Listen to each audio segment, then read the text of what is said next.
नमस्कार। इन सूफी कहानियों की श्रृंखला में आज जिस कहानी को लेकर उपस्थित हुए हैं वो कहानी है एक दुकानदार की। दुकानदार सिर्फ सामान बेचता हो ऐसा नहीं, दुकानदार होना एक व्यक्तित्व है, दुकानदार होना एक चरित्र है। दुकानदार जैसे कि वो हमेशा लाभ और हानि के बारे में ही सोचे।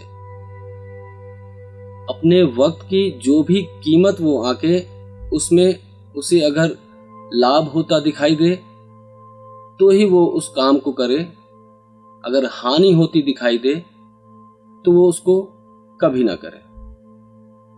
तो ये है दुकानदार होने का चरित्र, उसका किरदार। और ये जो भी व्यवहार करते हैं सदैव लाभ हानि पर आधारित होता है। व्यक्ति न रह के वस्तु हो जाता है, श्रद्धा न रह के एक क्रिया कांड हो जाती है, एक कर्म कांड हो जाता है।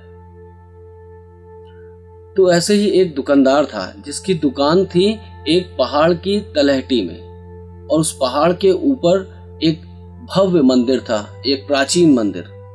काफी श्रद्धालु आते, इसकी दुकान में ठहरते, कुछ जरूरत का सामान लेते और मंदिर की ओर चले जाते, वहां दर्शन करते।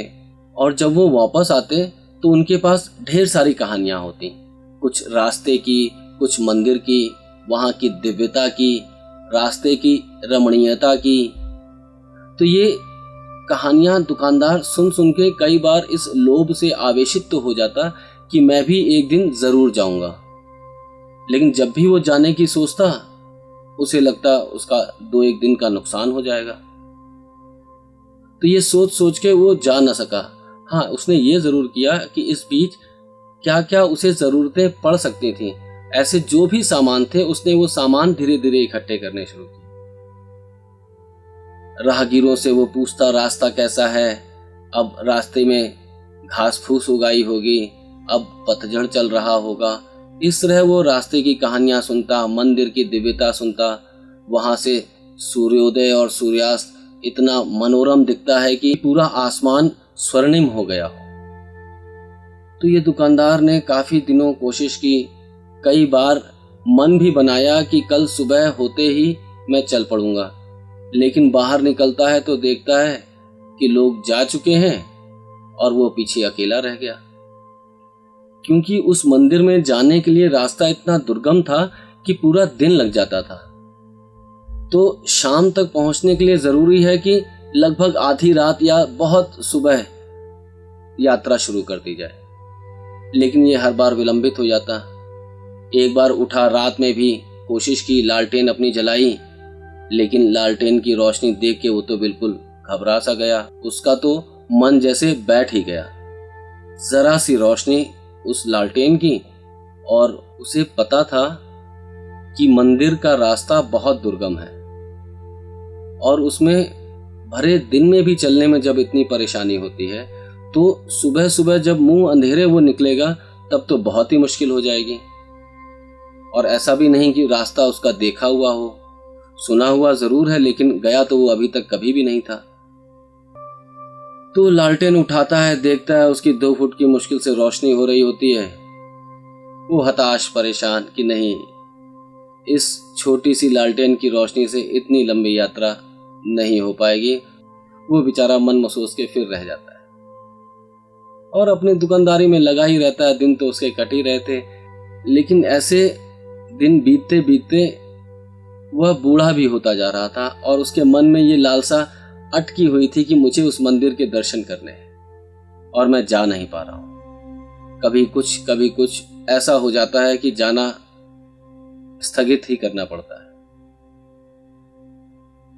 ऐसे ही एक बार फिर एक सूफी फकीर का उसकी दुकान पर आना होता है और वह उससे पूछता है कि आप तो बड़े सौभाग्यशाली हैं कि आप वहां जा रहे हैं दर्शन करने के लिए, और मैं तो देखो पूरा जीवन बीत गया लेकिन जा ही नहीं पाया। उदास बेचारा परेशान सा उस फकीर के आगे अपनी व्यथा कहता है।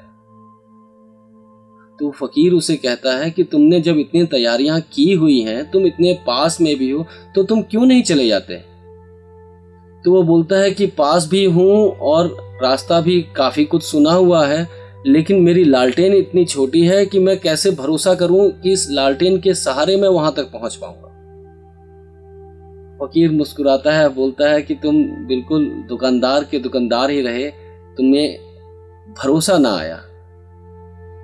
दुकानदार कभी भरोसा नहीं कर पाता है, हमेशा उसके दिमाग में एक चोर बना ही रहता है कि कैसे ज्यादा मुनाफा ले लो, और ज्यादा मुनाफा लेने के लिए ग्राहक को थोड़ा सा बेवकूफ भी बनाना पड़ता है, उसकी आंखों में धूल झोंकनी पड़ती है। तो दुकानदार के मन में चोर भी रहता है, भरोसा तो कभी हो ही नहीं पाता। तो उस दुकानदार ने उस फकीर से कहा कि मैं कैसे इस छोटी सी लालटेन पर भरोसा कर लूं, जिसकी रोशनी ही इतनी छोटी और मध्यम सी है। तो वो फकीर उससे कहता है कि चलो मेरे साथ, मैं तुम्हें बाहर ले चलूं, अपनी लालटेन साथ लेते आना। तो वो दुकानदार अपनी लालटेन जलाता है और बाहर जहां फकीर उसका इंतजार कर रहा होता है वहां पर लेके लालटेन आ जाता है। बाहर घुप अंधेरा है, तारे चमक रहे हैं और चारों ओर एक रात का सन्नाटा। ऐसे में जब वो लालटेन लेकर आता है तो फकीर उससे कहता है कि देखो अभी यहां से वहां तक चलकर तो दिखाओ। तो वो लालटेन लेकर वहां से थोड़ी दूर तक जाता है और वहां से वापस आ जाता है। तो फकीर कहता है कि समझे कुछ? तो नहीं, इसमें समझने जैसी क्या बात थी, उतनी दूर जाना था, वहां से वापस आ जाना था, इसमें समझना क्या था?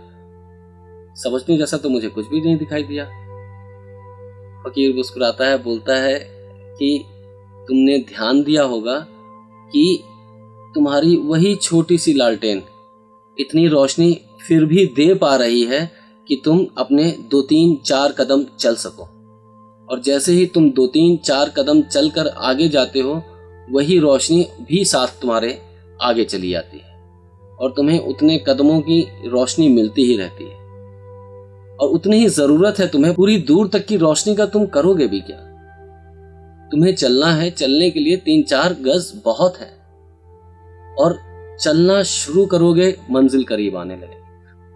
तो कहते हैं वह दुकानदार अपनी उसी लालटेन को लेकर पूरे भरोसे के साथ उस मंदिर की यात्रा करता है, प्रभु के दर्शन करता है और श्रद्धा को उपलब्ध होता है, अपने ऊपर आत्मविश्वास को उपलब्ध होता है, अपने संकल्प को उपलब्ध होता है, अपनी आत्मा को उपलब्ध होता है। तो ये थी छोटी सी कहानी कि एक एक कदम अगर हम चलना शुरू करें तो फिर मंजिल दूर नहीं।